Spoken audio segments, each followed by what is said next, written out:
Le comité de soutien des familles de Bussière-Beaufy organisait aujourd'hui un rassemblement dans la commune auviennoise en mai dernier, après médiation de la préfecture. Une partie de ces familles, qui je vous le rappelle habitent dans des yourtes, ont finalement obtenu l'autorisation de rester vivre sur leur terrain. Mais depuis, les tensions ne faiblissent pas. Explication avec Flore Fenouillet et Karl Constable. Entre la mairie et les habitants des yourtes, la trêve n'aura pas duré. Ce matin, le comité de soutien organisait un rassemblement au centre de la commune pour dénoncer une ambiance oppressante et une politique d'exclusion.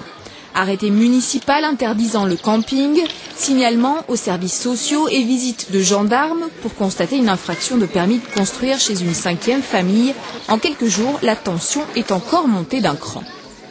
On ne peut pas vivre dans une commune en paix quand sans cesse on est dénigré, mais non seulement dénigré en catimini, mais en plus quand toutes ces calomnies font l'objet de démarches auprès des services sociaux qui obligatoirement préviennent la gendarmerie,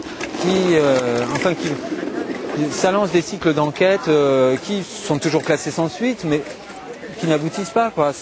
On ne peut pas avoir une politique locale de développement sur de tels procédés. La veille, tous avaient tenté une nouvelle fois de s'entendre au sujet notamment de cette 5e famille qui n'a pas obtenu l'autorisation de rester vivre en yourte sur son terrain, sans résultat.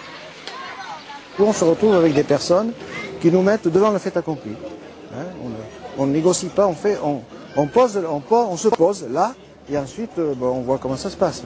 Mais là maintenant ça suffit, c'est pour ça que les gens sont agacés. Parce que ça fait des mois que ça dure, ça fait même des années que ça dure. En l'absence de déclaration préalable faite en mairie, la gendarmerie est intervenue au sujet du rassemblement. Intervention aussi de la sous-préfecture de la Haute-Vienne pour permettre une conciliation.